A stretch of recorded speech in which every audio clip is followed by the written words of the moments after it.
Hriday Sharma. I'm with my colleague Tapas Ball, advocate Tapas Ball, who's in Berlin at the moment, and myself in India.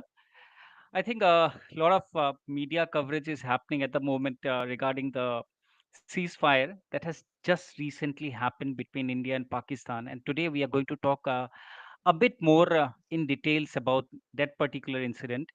And I mean, this is still working out as we talk. It's not like although a big incident has happened, like Trump mediates India and Pakistan to come to some sort of agreement. However, both countries are actually working out the nitty gritties of the truce among themselves right at this moment. So maybe like after that, we'll talk a bit on Bangladesh matters. Tapas, please feel free to shoot any question as an outsider. I mean, I would be happy to answer what has happened, like what is in my knowledge. I'll be happy to share on that. I will just share with the audience about Okay. the history of what happened. You know that Operation Sindoor was started after the 22nd April incident in Pahalgam attack, where 26 innocent people were killed. And after that, this Operation Sindoor started, which the ceasefire we are talking about, that Trump, the president of United States of America, he has attempted this mediation of ceasefire. And you know, Hriday, that already the ceasefire agreement Yes. was reached yesterday, May 10th, and That's right. already there is allegation of breach from the Pakistan's part. So, what do you want to add? I mean, this all minor incidents would keep on happening even in the coming days. It's not like the state is deviating from what it has committed. The state of Pakistan, I believe, to the best of my knowledge, would Mhm. uphold this agreement. There had been a very detailed a night-long discussion between the president of US and like top officials from both countries, the foreign ministers, etc., including the Prime Minister of India, the Prime Minister of Pakistan. So it's basically at the highest level. Now, on ground shelling at some places might happen. So this happens between two supposedly enemy countries. Like they are to an extent enemy countries. Although we do have like we still do have good economic ties. We do have societal ties, but as you know, like things kind of spiral down this time, like because of the Pahalgam attack, and there was valid concerns on part of India, like why should we not be more adamant on our stance? Like it went to the extent of Indus water standoff, like the Indus River, like again, there were like allegations against India. India is stopping the water flowing through the Indus River, which was not the case. India, the Indian government said clearly that we would not like to share data related to the river matters, which I think we had even talked about in one of our previous podcasts. But today, the big news is definitely the ceasefire, which came into effect at 5 p.m. India time, like since yesterday, 10th. And so that's the whole story. And I think again, our podcast is one the thing, only place where we were yeah, talking about having census from both the parties, and that this conflict being ending soon, because none of the parties are getting benefited from it. But let me tell you, when absolutely. I was going through Al Jazeera and other media, I can see that they were Okay. highly dissatisfied that the war ended in a ceasefire, Yes, because they yes, wanted it to continue. yes, yes, yes, yes. I mean, two nuclear powers like getting into any sort of conflict is not just good for the two countries. It's worse even for the countries adjacent. it's Mhm. it's kind of like worse equally for all other countries, like any two nuclear powers getting into any conflict is of course a very wrong sign. Like that Right. actually would have led to some kind of a disastrous war at the world level. And I mean, this is what has been happening. The Middle East countries have been putting in some easy cash into Pakistan, and instigating elements within Pakistan to be uh, to go against a neighboring country, which should not have been the case. And so I think by the way, I would like to mention one thing here. Mhm. Pakistan has categorically praised the US president for coming in as a mediator, whereas India has not as yet. India in all its official statements have not outright given any accolade to the Trump government, or to the president, saying yes, we have accepted your terms, or we would like to, I mean, accordingly work it out. So India is trying to present this as more of a bilateral arrangement that has come up. So this is interesting because of the non-aligned policy that India has upheld since many years. I mean, ever since it became independent. So this is One again like India is. reader, one journalist, Mujib Mashal, Yep. the South Asian Okay. correspondent of New York Times, I was Okay. listening to his podcast yesterday, and I was following his articles since the starting of the war, I mean, the conflict. And he was repeatedly saying that these two parties should not continue the conflict or the war because China is the only country who is getting benefited out of it. And Okay. Yeah. two more developments. One, I read in this today morning that both the countries engaged into a drone war, which is Okay. actually unheard of in any other war before. This for the first time. No, you cannot say simply a drone war, because there have been responses from both sides. India attacking military bases. Sorry, not just military bases, even other infrastructures. Pakistan equally attempting to attack military bases in India. Like some of them have been, I mean, all of them have been kind of foiled, and so you need to understand the whole drone aspect is just one of the larger components of a war. Like in Mhm. today's era, any war would have multiple angles connected to it. It will have multiple angles connected to it. The attack need not come from the side of Pakistan alone. It can be from any damn place. Like, Tapas, are you on there? Yes, yes, I I can. I think, can. I'm yeah, there, and I can hear you. I- Please continue. yeah. I think you got froze for a second. So what I was saying, it's not just cyber war alone. There would be multiple attacks coming in from unknown sources. It's not just alone a physical war, a tangible war. War would happen at multiple fronts. And what I think has been a positive development is that US Vice President, he said a while back that this is none of US's business to meddle into India-Pakistan war. Mhm. However, Trump coming into the picture presents the US as a balancing power to Chinese influence. And even Pakistan understands, because Pakistan is within the clutches of China's economic grants, etc. So I think Pakistan would, and that could be one of the reason why Pakistan readily agreed and praised US's mediation even more than India. So they are already greatly indebted to China. Like they are sinking, literally sinking in the borrowed money. So here is an opportunity for Pakistan to also mend its relationship with America, and this is a welcoming thing for the country.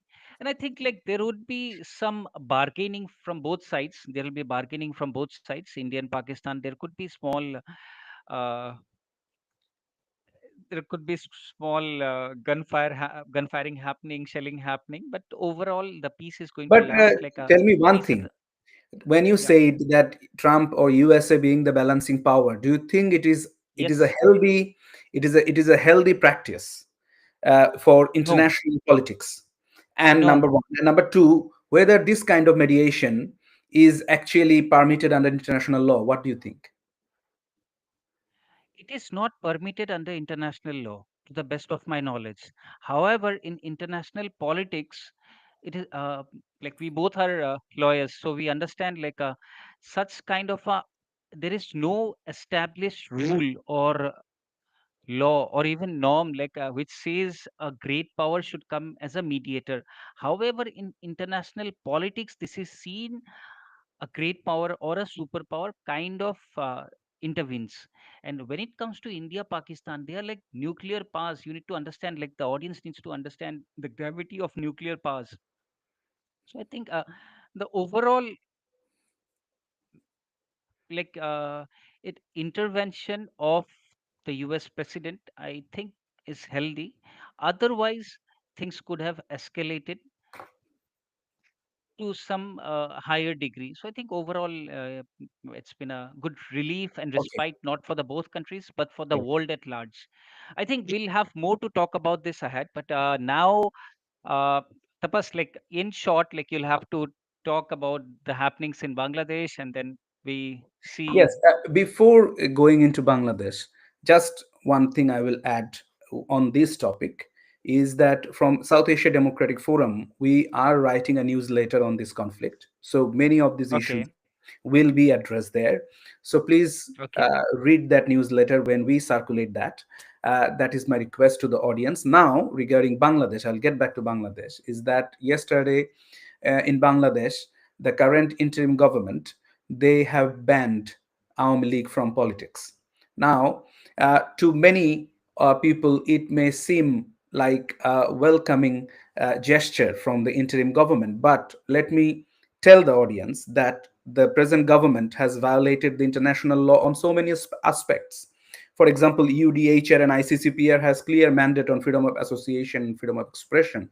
Those articles of international law are violated because Bangladesh is a signatory to both these documents. And also, there is Article 14 of ICCPR, which says that you cannot take any action against any organization, body, or individual without due process. So they said, the government said that since there is trial or investigation ongoing against Awami League in the International Crimes Tribunal, but Article 14 says that you have to complete the due process.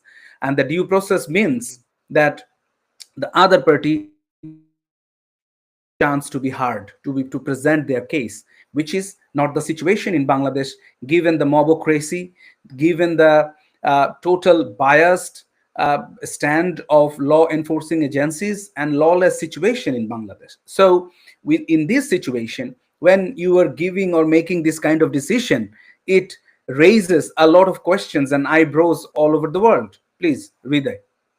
okay. I think this is a very saddening incident. Like, and I have a very pertinent question.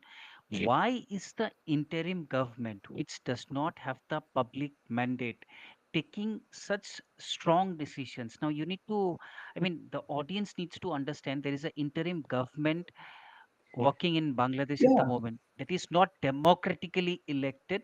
Even However, it is that is not being put. supported under the constitution. Even it was, for example, they're talking about, you if you remember this, that doso case of Pakistan, where the principle of necessity is introduced, that this is a government born out of necessity.